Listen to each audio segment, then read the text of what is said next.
તો ચાલો ફ્રેન્ડ્સ, આપણે રેસીપી તૈયાર કરીએ. તો એની માટે આ ઘઉંનો લોટ લઈ લીધો છે. જો મેજરમેન્ટથી આવી રીતે 1 કપ, કોઈ બી વાડકીનું એક માપ સેટ કરી લેવાનું. 1 વાડકી ઘઉંનો લોટ છે અને એની જોડે જ નાની વાડકી ચણાનો લોટ છે. હવે આ બેને આપણે ચાળી લેવાનો. હવે ચડાઈ ગયો છે લોટ. હવે આપણે એમાં મરી એડ કરી દેવાના. તો મરીનો પાવડર એડ કર્યો છે. આ ચાટ મસાલો છે અડધી ચમચી. આ તલ છે એ લીધા છે 1 ચમચી છે. ચીલી ફ્લેક્સ છે એ પણ 1 ચમચી લઈ લેવાના. પછી આ માઇક્રોવેવમાં દાણા જ્યારે સસ્તા હોય ને ત્યારે મેં માઇક્રોવેવમાં આવી રીતે ડ્રાય કરી લીધા હતા, કસૂરી મેથીની જેમ. તો એ છે, એની રેસીપી મારા એની પર છે. કસૂરી મેથી એડ કરી દઈશું.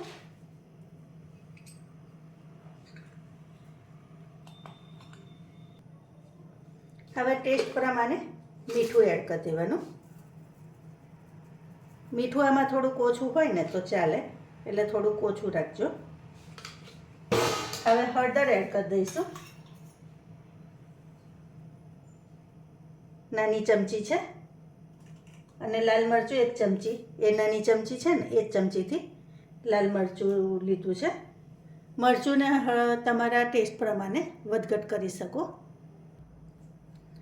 થોડો અડધી ચમચી અજમો લીધો છે, નાની ચમચીથી માપ લીધું છે બધું. તો આવી રીતે હાથેથી મસળી અને એડ કરી દઈશું. અને જીરું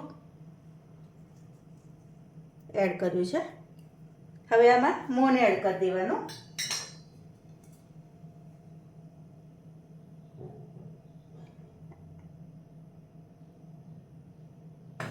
હવે બરાબર મિક્સ કરી લેવાનું.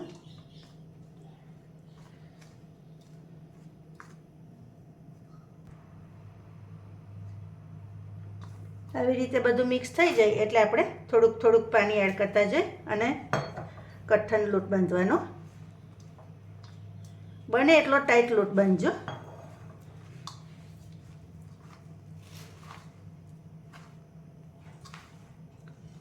દિવાળી આવે એટલે આપણને એવું થાય કે કંઈક નવું બનાવીએ, તો એમાં એક આ રેસીપી તમે એડ કરી શકો.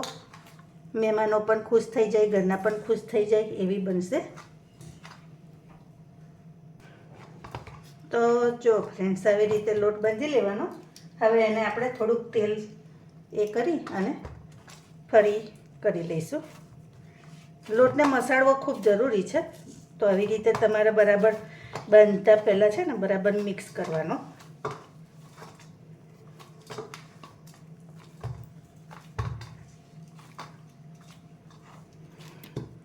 તમને ખ્યાલ આવતો હશે કે લોટ કેટલો કઠણ બાંધ્યો છે મેં. જુઓ, બરાબર. તો આવી રીતે કઠણ રાખવાનો. હવે આને 2 મિનિટ આપણે રવા દઈશું. હવે આપણે આના લુવા કરી દઈશું.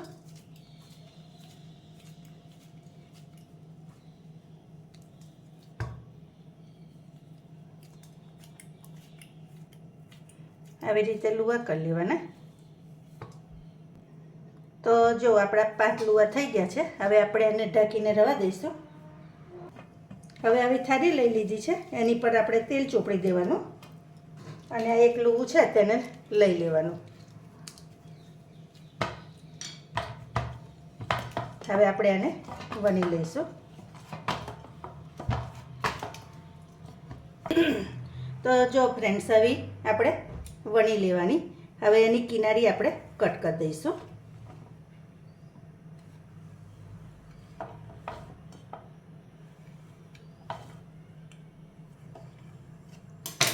આ કિનારીને બીજા લોટમાં એડ કરી દેવાની.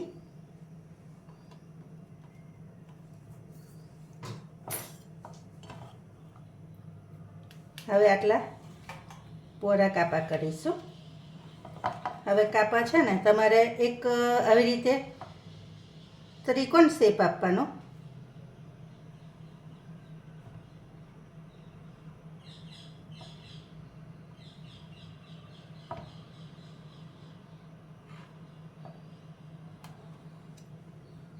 આપણે આવી રીતે બધી કાપી લેવાની. જો આ છે ને આવી રીતે, બરાબર. બીજી રીત બતાવું તો આવી રીતે આપણે હવે રોટલો વણી લેવાનો ને હવે અંદર ફોકથી હોલ કરી લેવાના, કાણા પાડી લેવાના અને છેક નીચે સુધી જાય ને એવી રીતે પાડવાના. હવે એને ઊંધું કરી અને પાછળ પણ આવી રીતે કરી લેવાના.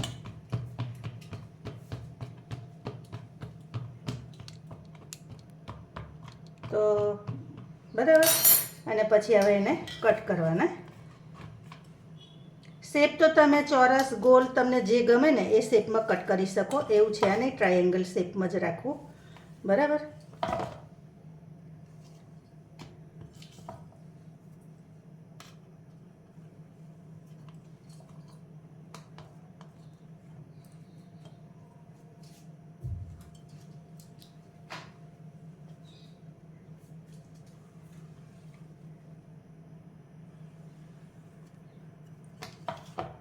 નાના મોટા એ છે ને તમે તમારા ચોઈસ પર કરજો. આવી રીતે બધા જ કરી લેવાના. તો ફ્રેન્ડ્સ જો આવી રીતે બધા કરી લીધા છે ત્રિકોણ, અને મારી બેબીએ ગોલ કરવા કીધા હતા થોડા એની માટે, તો આવી રીતે ગોલ ગોલ કર્યા છે, બરાબર. શેપ તો તમે કોઈ બી આપી શકો. હવે આપણે એને તળી લઈએ. તો ફ્રેન્ડ્સ મેં તેલ મૂકી દીધું છે, તમે જોઈ શકો છો. તો જો આપણું તેલ થઈ ગયું છે, અને આ મીડિયમ જ રાખવાનો ગેસને, કારણ કે આને તો કડક કરવાના એકદમ, એટલે એને બને એટલા ધીમા તાપે કરવાના. આમાં ઉતાવળ રાખીને નહીં તળવાનું, નહીં તો પછી કાચા રહે, કડક જોવે એવા નહીં થાય.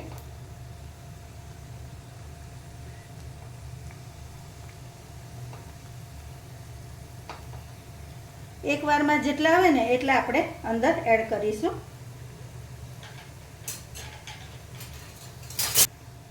હવે આપણે એને ઉલટાઈ કાઢવાના, ઉલટતા પુલટતા આવી રીતે હવે ધીમા તાપે જ થવા દેવાના. એકવાર તેલ તપી જાય ને પછી એને ફૂલ નહીં કરવાનું, પછી ધીમા તાપે એને બને ને એટલા કડક થવા દેવાના.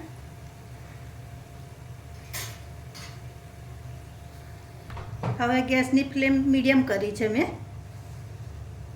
આવા થાય પછી આપણે થોડાક એને મીડિયમ તાપે તળવાના, અને થોડાક લાલ થાય ને એ રીતે કરવાના.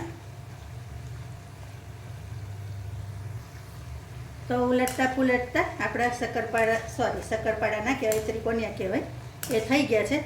તમે જે શક્કરપાડા બનાવો ને તીખા ને એવા, એના કરતાં એકદમ ડિફરન્ટ રેસીપી છે આ. અને જો કડક પણ બહુ સરસ થાય છે તમે આવી રીતે તળશો ને તો.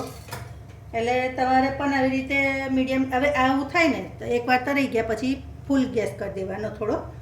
તો ફૂલ એકવાર તેલ તપી જાય ને પછી ધીમો ગેસ કરી દેવાનો. હવે ધીમો ગેસ કરી દીધો છે મેં.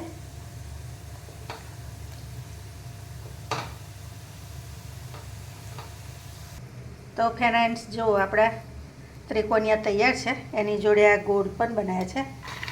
અને જો ધીમા તાપે તળશો ને તો બહુ જ સરસ થશે.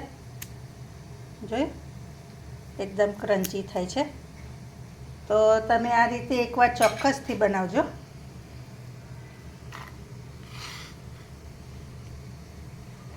ખાવામાં પણ બહુ સરસ લાગે. મારી ચેનલને સબસ્ક્રાઈબ કરવાનું બિલકુલ ભૂલતા નહીં, અને હાઈપ કરવાનું પણ. નવી રેસીપી સાથે આપણે ફરી મળીએ. Thank you.